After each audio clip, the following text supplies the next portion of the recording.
Hey guys, I wanted to give you a real quick tour of the Harley that you saw me riding in my last video. This is my 2002 Harley Davidson Night Train, and I've owned this for a few years. I would consider this a fairly stock bike with just a few upgrades to it. Being a 2002, this was actually a carbureted twin cam 88 engine with a 5-speed tranny. And if you're not familiar with the Night Train model, this was essentially just a Softail custom that was blacked out, had a lot of the trim blacked out. So this was kind of like one of the original all black bikes. And nowadays the blacked out Harleys are super common, but this was, it stood out a little bit more back when this was new. So let's do a quick mileage check on this thing. We are sitting at right around 40,000 miles. So I originally bought this bike on eBay actually, in Missouri, and I imported it up here into Canada, brought it back on a trailer, and it was a pretty cool experience. So I've just been riding it ever since. No real problems. It's been a very reliable bike. These twin cam Harleys are pretty rock solid, aside from the chain tensioners on the cams, and even that is, I think, kind of an overstated issue. So let's get into some of the upgrades that are on this bike. For one, these fork tubes don't come black, at least not on this year of Night Train. And so I painted these, believe it or not, it was just like epoxy spray paint for a fridge. And I did this years ago, and it's holding up. Like, I mean, it's got a few little stone chips and stuff, of course, but it's really not bad at all. I think that was a big upgrade to making this look like a more modern bike. The stock kind of silver, like brushed aluminum look, it just dated the bike a lot. And so I think that made a big difference, and it was like 20 bucks or something. Up front here, I have, this isn't a Harley Daymaker headlight or anything. This is an Amazon special, but it works great. No complaints, plenty bright. I'm not sure how this would differ with an actual Harley Davidson branded headlight, but again, I think this is a really good bang for your buck. Pretty cheap, and it's an easy enough install too. You'll also notice here I've got some aftermarket handlebar risers. These are 8-inch risers from Drag Specialties, and I got them in black to, again, tie in a little bit more of the black stuff. The factory ones are, I think they're 6 inches, and they're chrome. This is still the factory handlebar. So this is the original Night Train handlebar. These bikes came with drag bars right from the factory, which I think that's pretty cool. Pretty unique, especially for the time. When I bought the bike, it had these horrible mirrors on it that were like the skeleton fingers holding onto the mirror. Just brutal. So I never had the original factory mirrors for this bike, and I ended up getting these from JP Cycle. I think they're a cleaner look, a little bit more lower profile.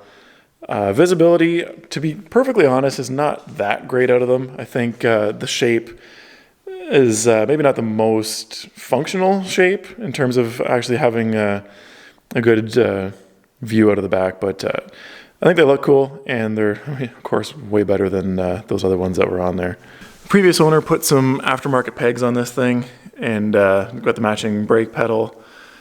I dig them. I think they're cool. I think it's kind of a matter of taste, but these are Harley Davidson parts, so of course they're high quality and everything, and it's a lot better than just like the stock kind of rubber pegs, that's for sure. In terms of performance, again, this is a fairly stock bike. It's just the carbureted 88 cubic inch twin cam engine.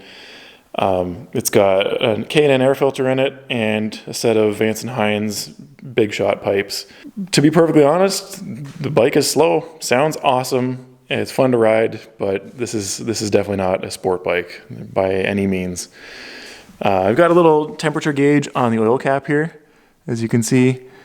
Just give me an idea of what kind of temps I'm running, especially if I'm stuck at a really long red light and I'm getting burned down in a small town or something. It's kind of nice to know what the temperatures are on an air-cooled engine like this. Back here I just have the original rear pegs. I usually keep them flipped up unless my wife is coming for a ride with me, which is not very often. You'll notice too that the stance of this bike is a little bit more aggressive. This has an Arlen Ness lowering kit on it, and on these Softails, it's just the links underneath that I guess you can adjust them. But so it's lowered about 2 inches, and I think it makes a really big difference in terms of the look of this bike and the stance of it, because the tire is tucked up into the rear fender just the right amount. I think when you got a little bit of a gap there, it's just not as clean of a look. Still rides pretty much the same as a stock bike. Nice and smooth. It doesn't bottom out or anything. It's fine on rough roads, but it just adds a little bit of an upgrade to the stance of this thing. And again, we've got the Vance and Hines big shot pipes here. They've got the baffles in them. It's definitely loud, not obnoxious. It doesn't sound like a straight piped bike with all kinds of farts and puking sounds. I like them. I'm a big fan. The pipes came on the bike when I bought it, but honestly, I think I would probably put these exact same pipes on the bike myself if it was stock when I had it. While we're back here, we've got some LED turn signals here, nothing special. Factory taillight. I wanted to upgrade to one of the newer ones that a lot of the Night Train guys switch to, but this is the smaller rear tire, the older model. So the newer ones, I think it was 05 and up, had a fatter tire, and that also meant that it had a wider tail light. So the aftermarket parts work for the new ones. They don't fit these old ones. I haven't really been able to find a direct replacement for that. Coming around this side, there's not really much to see here. We got the factory Mustang seat. That was another staple of the Night Train. And again, the upgraded pegs and the shift lever. Not sure what else there is to share. Of course, we've got some metal grips on here. Again, to replace the crappy rubber ones that were on there originally. Yeah, I think that's about it. Added this little tank protector here as well. It's worth noting too that with these risers, I was able to maintain the original cables, brake line, all this stuff. So this is all factory stuff, and it stretched just long enough to be able to fit this size riser. Anything over than an 8-inch, I think, on these bikes, you're probably going to have to look into lengthening your cables and stuff. So definitely want to keep an eye out for that. I think this is kind of the sweet spot. If you do want to leave things stock, that's about as high as you can go. I think this thing looks pretty good for its age. One of the reasons is because I did do a paint correction on the tins on this bike myself. And then I also ceramic coated it with G-Technic Crystal Serum Light and then topped it with EXO version 4.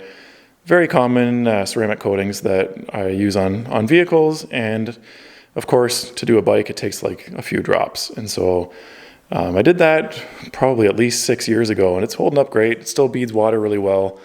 We've got really nice shine, really nice gloss on the tank.